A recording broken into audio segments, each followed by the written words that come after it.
Welcome to another episode of the Hollywood Arcade. I'm Steven, and for today's video, we're going to be looking at the character creation portion of the Cyberpunk 2077 game. If you don't mind taking a moment to like the video if you do enjoy it, and subscribe to my channel. And lastly, please hit the bell notification. That way you can be notified whenever I drop a new video. So without any further delays, here's a look at the Cyberpunk 2077 character creation portion. But first, I wanted to take a look at the drama surrounding the game's release and whether or not I think it's worth your hard-earned money. Since the release of Cyberpunk 2077, everybody who's played the game has come in contact with some kind of imperfection, whether it be pop-ins in the environment, or textures not rendering, or just outright crashes. Cyberpunk 2077 developers CD Projekt Red have released a statement addressing this, and I'm going to read a little bit of that for you now. Dear gamers, first of all, we would like to start by apologizing to you for not showing the game on base last-gen consoles before it premiered and, in consequence, not allowing you to make a more informed decision about your purchase. We should have paid more attention to making it play better on PlayStation 4 and Xbox One. So I'm going to pause right there and touch on that briefly because, this game was first announced 8 years ago before either PlayStation 4 or the Xbox One were released. And now that the game has come out, those are the consoles that it has been released on.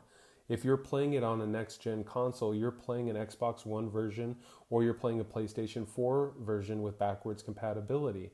So it's very tactical, in my opinion, that CD Projekt Red only sent out PC versions of the game for review because they knew it was going to run best on those consoles. And it's pretty slimy that, in their words, they didn't pay enough attention to how it performed on the very consoles that it's being released on. So I'm going to go on and read the second paragraph here. Second, we will fix bugs and crashes and improve the overall experience. The first round of updates has just been released and the next one is coming within the next 7 days. Expect more, as we will update frequently whenever new improvements are ready. After the holidays, we'll continue working. We'll release 2 larger patches, starting with patch 1 in January. This will be followed by patch 2 in February. Together, these should fix the most prominent problems gamers are facing on last-gen consoles. We will be informing you about the contents of each patch ahead of their release. They won't make the game on last-gen look like it's running on a high-spec PC or next-gen console, but it will be closer to that experience than it is now. They go on to say that they want everybody who buys their games to be satisfied with their purchase and that they want to be given a chance because they are going to fix it. I know that this is true. I know that the same thing happened with The Witcher, maybe not to this extent, but when The Witcher 3 came out, it had bugs and those all got fixed. So I'm confident that that will be done. I will say that in my experience, I'm playing on a PlayStation 4 Pro, and I've experienced all these things. There have been bugs, there have been glitches, pop-ins, textures not rendering. I've had a couple of crashes. I don't think any of that's game-breaking for me personally. I know that other people have had worse experiences, but I'm confident that in the next 7 days, more of those will be fixed, and by February, it will run as well as it's going to run on base last gen. I expect all the crashes to be dealt with, all the bugs to be dealt with. It's just not going to be as pretty of a version as you could get if you were playing on next gen or a high-spec PC, as they put it. So if you plan on playing the game, here's a look at the character creation portion of it, and just know that I am confident that the developers will patch all of these bugs and imperfections, and you will get to play one of the best RPGs of the last decade. The first choice that you're given once you start the game is the difficulty setting. So you've got easy, which is basically story, alone with very easy combat. Then you've got normal, which is for casual gamers. Hard is a little bit more difficult in the early game, but I think it's going to get easier later on because that's what I chose. And then you've got very hard. I'd just like to point out how great the graphics are that they chose for each of the difficulty settings. The next choice that you're given is going to be your life paths. So you've got Corpo, which is you're raised in the corporate world, street kid, you're raised in the cities. And then I chose the nomad path, which is kind of a group of traveling families, kind of vagabonds.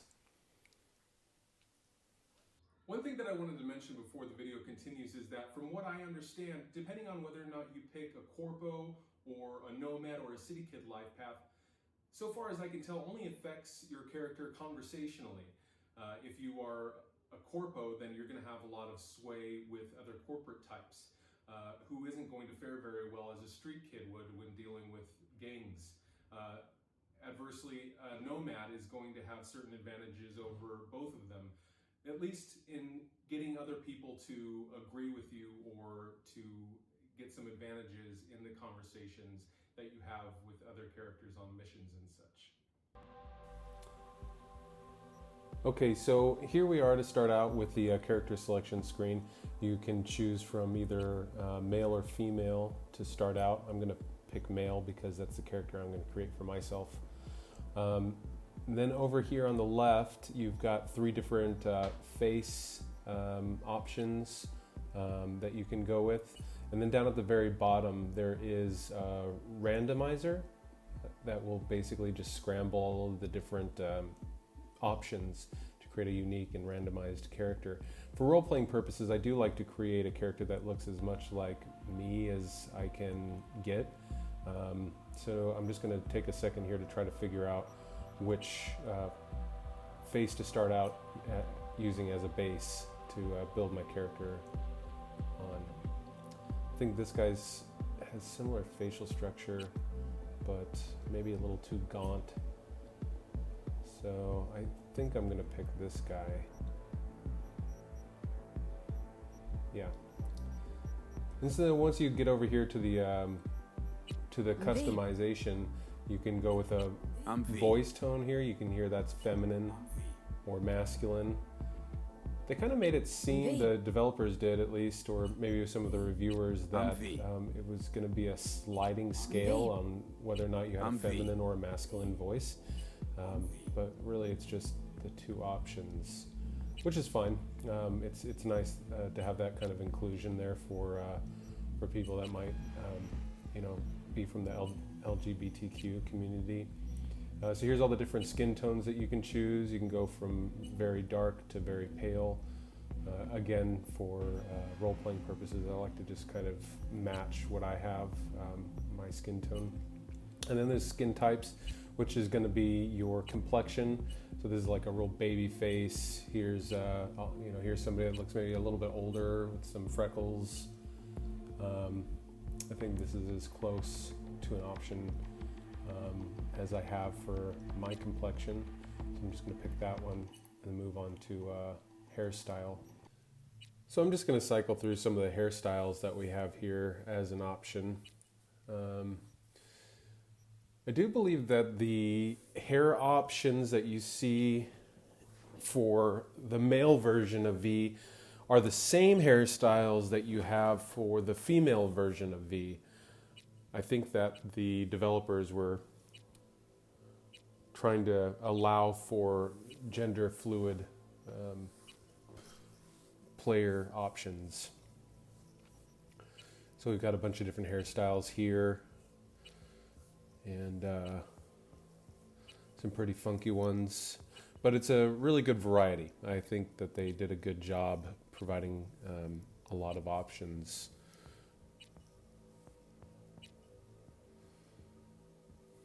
Nice side part there. Mop top. I don't know what that is. Oh, that's a little bit of a mullet. I like that. A rat tail.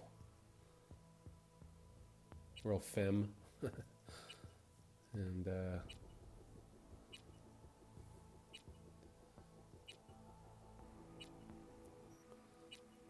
so I'll just try to find something for my character that I feel like I might actually wear my hair. And I think that one right there is the one, not this, but the one previously. Yeah, that's the one.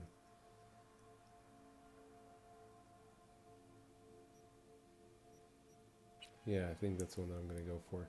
So here we have all the different hair color options, and you know, as I cycle through these, I feel like none of them are actually like his hair color, but rather hair dye. So I think I'll just go for one of the blonde ones, but I'll cycle through a few of these here so you can see all the different options available. They wanted to make it so that you can be as funky as you want, which is pretty cool. So I think that's a pretty good blonde. I do like going a little bit lighter though. So I think that'll be the one that I pick. Okay, so on to different mouth options.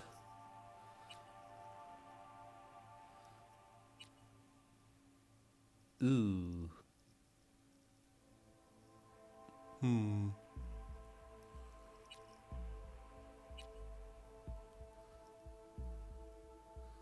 I wish my upper lip was that big. I think that's about right though. I like that. Okay, so then different jaw options.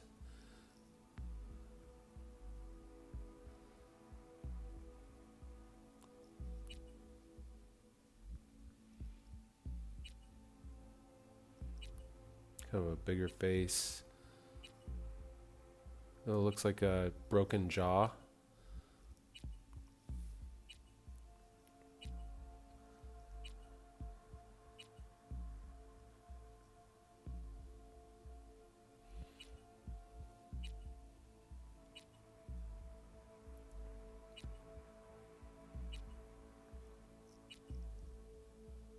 Yeah, there are some broken jaw options in there. That's pretty cool. Like had his jaw broken, didn't heal quite right. And picking ears.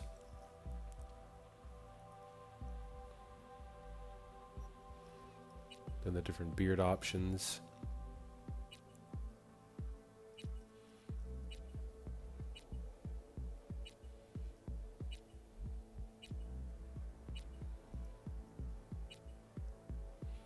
I mean, I basically wear my beard pretty short. Nothing big mountain man like.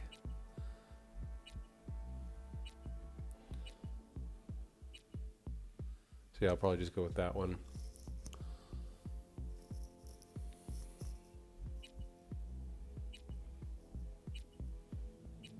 Then there's the beard style, which I think is basically like if you wanted to have stubble or, you know, like not very well defined, I guess. But that's about how I wear my beard, although it's a little bit too dark. Oh, here's beard color.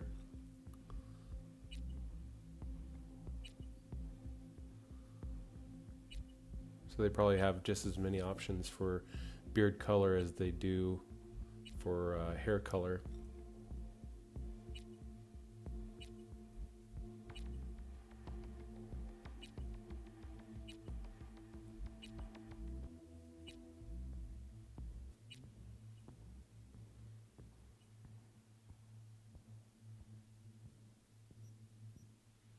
Yeah, so I'll just go for blonde.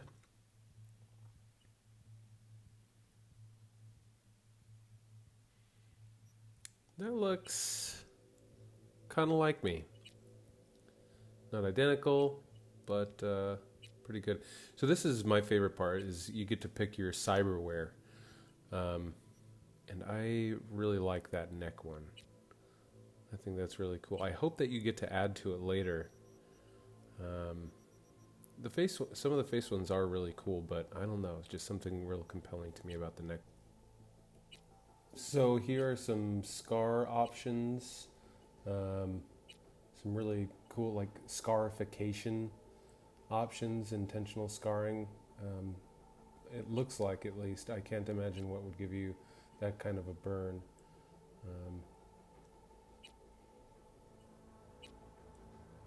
Some pretty heavy gouges here.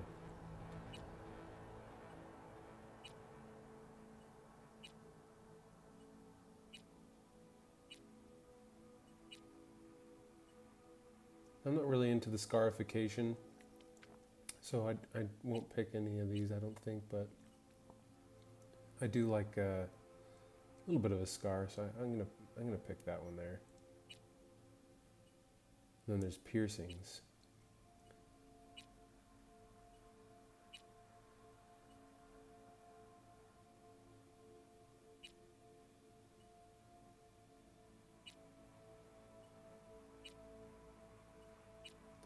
Oh, they've got a lot of options for piercings also, which is really great. That's the whole fun of RPGs to me is the immersing yourself in the character and the role playing aspect, and being able to customize things to your liking. I think just further immerses the player, feeling that they've created something truly unique to them. You have piercing color as well. I like that gold.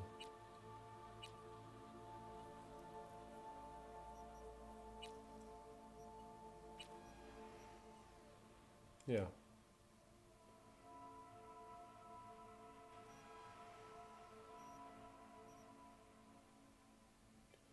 So then on to teeth. And as you can see, you can choose different teeth. Like, I don't know if they're implants or grills, but you can change your teeth color to be gold or red or silver. I think I'll go for just plain old teeth though. I think that's what I chose. Yeah, here we are. Eye makeup color, lip makeup, cheek makeup, blemishes.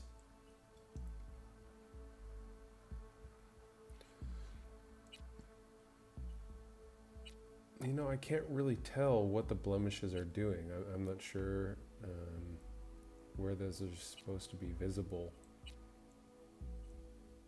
but I can't really tell. It's just an on-off, but I still can't tell. Nails, nail color. Now, before we go on, I just wanted to say I'm not going to show all of the final details that go into creating your character for Cyberpunk 2077 because it's a little NSFW, and let's just say there are more customizable options for your genitalia or the sexual anatomy than I have ever heard of in another game. And it's not for all viewers, but just know that the options are there if that's something that you would like to customize for your character. So here's a little bit of what I was just referring to, is you can choose whether or not you have nipples. And here's like tattoo creator. You have a few options that are pretty cool. I really like that geometric one actually, but I'm probably going to go for the snake wrapped around the Immaculate Heart. I just want to show you guys the options that are available. I don't know if the same ones are available for a female character of V or if there are different ones, but I tend to think that it's probably the same across the board. But there we go. That's a good look at my character. I think I did a pretty good job of making him look like me, considered, you know, the fact that this isn't like an super in-depth character creator outside of just having a bunch of different preset options. But yeah, I'm pretty satisfied with it. I think that you guys, with a little bit of time, will be able to also create a character that looks a lot like you. And here we are. Here's here he is. Here's my version of V putting on the charm. Well, that's going to do it for this video. I'd be curious to hear from you guys about how you plan on playing the game or building your character, so feel free to reach out in the comments and I will respond. I plan on releasing videos every Sunday to give you an idea of the release schedule, and if you made it to the end of this video, I'd like to offer my sincere gratitude. It really helps my growing channel when I see all those views and likes coming in. Well, this is the Hollywood Arcade and I'm Steven, and I will see you all next week.